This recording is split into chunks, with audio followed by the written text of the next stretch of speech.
TV9 की media ने सीधे सीधे कह दिया योगी जी से कि लेखपाल का पेपर लीक कैसे हो गया। आप खुद ही सुनिए। उसी कमरे में सिविल सर्विसेज का इम्तिहान होता है, उसी कमरे में टीईटी का होता है। ठीक, वही मेज है, वही कुर्सी है, वही मास्टर इन्विजिलेटर है। क्या ऐसा मत गलतफहमी में निकाल के दिमाग में रखिएगा कि संघ लोक सेवा आयोग के इन्विजिलेटर आईएएस होते हैं। नहीं, वही सरकारी स्कूल के मास्टर, बैंक के कर्मचारी। इसका मतलब हम करा सकते हैं, कराते नहीं। तो दो ही बातें हैं, या तो हमारी प्राथमिकता नहीं, या हम चाहते हैं कि भाई ठीक है कुछ तो ऐसा रहे जिसमें हमारी भी दखल रहे। दो ही बातें हो सकती है। ये तो दखल चाहते हैं कि हम चाहे रामलाल पास हो जाए तो पास हो जाए, और हम चाहे तो रामलाल फेल हो जाए तो फेल हो जाए। या तो हम ये चाहते हैं, या हम सोचते हैं कि छोड़ो यार, चाहे जो होने तो हमसे क्या मतलब है।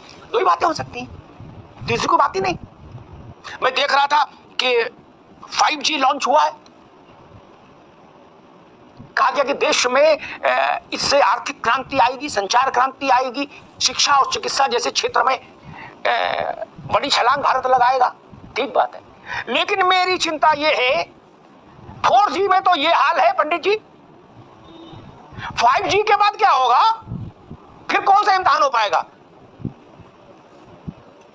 अच्छे से जो आपने बिल्कुल ठीक कहा, सरकार चाहती थी जो हम चाहे वो हो। अब हम ठीक, अब मसला ये ठीक है भैया, अब मसला ये कि हम कसौटी किसको रखेंगे?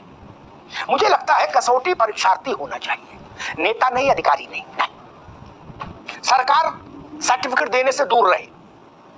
सारी सरकारों से मैं यही कहता रहा कि आप सर्टिफिकेट मत बांटिए कि सब ठीक हुआ। आप नहीं, जो लोग इम्तिहान दे रहे हैं अगर वो कह रहे हैं और प्रमाण दे रहे हैं कि ये इम्तिहान ठीक नहीं हुआ, तो हमें उस इम्तिहान कराने वाली संस्था के विरुद्ध निर्णायक कार्रवाई करनी चाहिए। उत्तर प्रदेश में दरोगा भर्ती हुई, उसमें हजारों हजार छात्रों ने हजारों किस्म के साक्ष्य रखे। हाईकोर्ट में भी मामला है, अधिकारियों ने समझा दिया नहीं नहीं साहब ये तो ऐसे ही है, सब ठीक है। बोले अच्छा सब ठीक है, चलने दो। ये तरीका ठीक नहीं लोकतंत्र में। ये हमारे बच्चे, इन बच्चों के लिए आयोग है, ये आयोग के लिए बच्चे उल्टी गंगा चलाएंगे क्या? ये बच्चों के लिए पद है, आयोग है, व्यवस्था है, या इन पदों के लिए और आयोगों के लिए बच्चे? ये पाप नहीं हो सकता। पुरानी सरकार थी मीशम जैदी की पार्टी की, तो मैंने तब एक बार कहा था इस बात को उस सरकार के सबसे बड़े चेहरे से। उन्होंने कहा कि हमारा ऐसा ऐसा, उन्होंने अपनी बात रखी। मैंने उनसे कहा कि आपने कितने भर्ती चयन बोर्डों के कितने सदस्य और चेयरमैन को जेल भेज दिया? वही बात मैं मनोज पंडित की पार्टी की सरकार से कहूंगा। किस्सा कहानी नहीं, कितनों को जेल भेजा मुझे नाम लिस्ट भेज दीजिए, और नहीं भेजा तो क्यों नहीं भेजा? एक चेन छीनने वाले को हम जेल भेज देते हैं, मोबाइल छीनने वाले को भेज देते हैं, ठीक, सारे अपराधी जेल जाते हैं क्या? और अब तो जेल वो तख्ती लगा के भी आ रहे हैं, ऐसी फोटो में मैं देखता हूं कि हमें गिरफ्तार कर लो बाबूजी। ठीक, जब इतना है रौला, तो जिस संस्था के द्वारा परीक्षा दरोगा की कराई गई उस संस्था के चेयरमैन, सेक्रेटरी और मेंबर्स के खिलाफ गैंगस्टर लगा के उनको अंदर क्यों नहीं कर दें? हम क्यों नहीं करते? इससे बड़ा कोई विश्वासघात हो सकता है? नौजवान के सपनों पर तुषारपात। जिस संस्था ने लेखपाल की भर्ती कराई, 8,000 पद, 15,000 मुन्ना भाई घोषित हो गए, वो लोग जेल कब जाएंगे? मेरे जीते जी जाएंगे कि गुजर जाने के बाद जाएंगे? क्यों नहीं जेल गए? कोई रिश्ते उनसे क्या लेना देना है? जेल भेजिए। मैं फिर एक ताबीज देता हूं, ऐसी बहसें मैं 1,000 कर लूं, मुझसे हर दिन प्रदेश भर के नौजवान कहते हैं कि आप इस पर बहस करिए, इस पर बहस करिए, बच्चे चाहते हैं, लेकिन उससे कुछ होता इसलिए नहीं जब तक हम ये तय नहीं करेंगे। एक भर्ती आयोग के 10-5 बड़े चेहरों को जेल भेज दीजिए, डासना में एक लोटा थाली कंबल लेके एंट्री ले, ठीक, सारे आयोग नहीं सुधर जाए मनोज पंडित तो मैं पत्रकारिता छोड़ दूंगा, कोई मीटिंग लेने की जरूरत नहीं रहेगी, सब रॉकेट लॉन्चर की तरह से, चीते की तरह से काम करते नजर आएंगे। लेकिन अगर उनको पता है कि ये तो पुनर्वास केंद्र है, वृद्धावस्था संन्यास केंद्र है, कोई कहीं से मेंबर हो गया, कोई कहीं से चेयरमैन हो गया, किसी कहने से वो वहां काजू खा रहे हैं, मौसम्मी जूस पी रहे हैं, मुंह चौटाव दे रहे हैं, मस्त घूम रहे हैं, मर रहा है बच्चा। ये बच्चा हमारा है, ये क्यों नहीं समझते भाई आप लोग? ये भाजपा कांग्रेस का सपा बसपा का नहीं है, ये इस प्रदेश का, इस देश का बच्चा है। इनकी जवानी को आप इतने सस्ते में लेंगे? 8-8, 10-10 साल ये संघर्ष में गुजार दें। जिस समय ये देश में योगदान दे सकते हैं, उस समय ये सड़क पर है, अदालतों में खड़े हैं। ये देश का नुकसान है, प्रदेश का नुकसान है। देश भाजपा और सपा से पहले भी था, उनके समय भी है, उनके बाद भी रहेगा। ये गलतफहमी कोई ना पाले कि हम है तो देश है। बुनियादी प्रश्न वही है। एक परीक्षा हुई थी टीईटी की, उसके बाद दूसरा इम्तिहान हुआ, वो चलो ठीक हो गया। उसमें मुझे पता लगा भाई पर्चा आउट हो गया, लाखों बच्चे बैठे, 20-22 लाख रोने चिल्लाने लगे। पता लगा जो मुंडन के कार्ड छापता था, उस बेहुदे को पर्चा छापने को दे दिया, उसने पर्चा बांट दिया सबको। उसको आजन्म कारावास क्यों नहीं हो? इससे बड़ा पाप कोई होगा? मनोज जी, बड़ा आदमी चुनाव भी लड़ता है, 20-25-50 लाख रुपए, 10-20 करोड़ रुपया लगा के हार भी जाए ना, तो उसकी सेहत पे बहुत फर्क नहीं होता, इसे झाड़ देता है। क्या 200-500 करोड़ का आदमी क्या फर्क पड़ रहा है? लेकिन ननकू के लड़के से पूछिए और रज्जाक के लड़के से पूछिए जाके, क्या उसकी पढ़ाई में घर का खेत गिरवी हो गया होगा?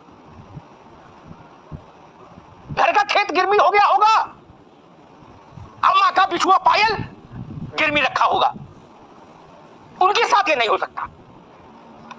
बड़े लोगों के साथ हो जाए ऊंच नीच, मुझे बहुत फर्क नहीं पड़ता, लेकिन ये भारत की आत्मा है, ये उत्तर प्रदेश की आत्मा है, ये उत्तर प्रदेश का मन है। बच्चे, इनके साथ अन्याय मत करिए। मैं योगी जी से कहूंगा, दरोगा भर्ती हो, लेखपाल का मसला हो, या ये जो पीईटी है 2022, उन पुरानी दोनों जो भर्तियां हैं जिनमें शुचिता नहीं रही, उन भर्तियों को कराने वाली एजेंसियों के प्रमुख लोग जेल जाने चाहिए। सरकारी ताम झाम में उनको बचाने की कोशिश नहीं होनी चाहिए, उनको जेल जाना ही चाहिए। और इस परीक्षा के लिए मैं अनुरोध करूंगा, बच्चियों के सेंटर जिले से बाहर नहीं हो। जो नौजवान, जो युवा हैं, उनके सेंटर समवर्ती जिले में रख दीजिए, जो सीमावर्ती जिला हो। फरुखाबाद का बच्चा है, कन्नौज में इम्तिहान करा दीजिए, टेम्पू से चला जाएगा। मैनपुरी का बच्चा है, इटावा में इम्तिहान करा दीजिए। बलिया का बच्चा गाजीपुर में इम्तिहान दे ले, गाजीपुर वाला बलिया में दे ले, टेम्पू से चला आ जाएगा, मोटरसाइकिल पर चला जाएगा भाई के साथ। लेकिन 700 किलोमीटर तो हम मत भेजिए ना, फिर कर्जा लेगा किसी से। मनोज बाबू, ये पीड़ा समझिए, पिता फिर किसी से कर्जा लेगा, 2 रुपया सैकड़ा और 5 रुपया सैकड़ा पर। क्या तब कोई संदीप वर्मा, कोई रजत यादव इम्तिहान देने जाएगा? ये चीज मेरी आंख में आंसू ला देती है। और उसको हासिल क्या होगा? ऐसा मत करिए, सिर्फ इम्तिहान देने भर के लिए 2-4-5 हजार रुपया खर्च हो जाए, नहीं। मुख्यमंत्री जी को चाहिए इस व्यवस्था में हस्तक्षेप करें और आयोग से कहे कि अभी समय है, और नहीं तो 10 दिन आगे बढ़ाइए परीक्षा, लेकिन ये व्यवस्था सुधारिए। 15 की जगह दिवाली बात करिए, कोई दिक्कत नहीं, कौन पार्ट टूट पड़ रहा है। लेकिन ये परीक्षा उस ऐसे ही होनी चाहिए, न्यूनतम बोझ पड़े परिवार पर। हिंदुस्तान और उत्तर प्रदेश का जो बहुसंख्यक व्यक्ति है, वो आज भी गरीब है। सरकारी या कागजों में क्या लिखा है, मैं उस बहस में नहीं जाऊंगा, लेकिन मनोज जी इस बात से सहमत होंगे, मीसम जैदी भी, कि अगर हमको 80 करोड़ लोगों को, मेरे भाई, गेहूं देना पड़ रहा है, चावल देना पड़ रहा है जिंदा रखने के लिए, 80 करोड़, तो उनका बच्चा गाजियाबाद से गाजीपुर तक कैसे चला जाएगा इम्तिहान देने? कैसे चला जाएगा? इसलिए कृपा करो भाई, ये अन्यायपूर्ण व्यवस्था है, ये क्रूरतापूर्ण व्यवस्था है। हम अपने बच्चों को पारदर्शी इम्तिहान और जिले में इम्तिहान भी नहीं दे सकते क्या? नौकरी तो बात की चीज है। मैं बहुत भावुक मन से सरकार से कहूंगा, इस व्यवस्था को बदल दीजिए। हमारे शहर की, प्रदेश की बच्चियों के पांव में इसलिए छाले नहीं पड़े कि उनको पीईटी का इम्तिहान देना है। हाँ, तो आपने सुन लिया होगा कि जो टीवी 9 की मीडिया है उसने योगी जी से क्या कहा है। क्या दोस्तों अगर ऐसी ही मीडिया अगर हमारे देश में पूरी हो जाए तो क्या पेपर लीक होने से बचेंगे या नहीं बचेंगे? कमेंट बॉक्स में लिखकर बताइए। क्या दोस्तों अगर मीडिया टीआरपी के पीछे भगना छोड़ दे तो लीक जो पेपर होते हैं वो बचेंगे या नहीं बचेंगे? बताइए, कमेंट बॉक्स में लिखकर बताइए।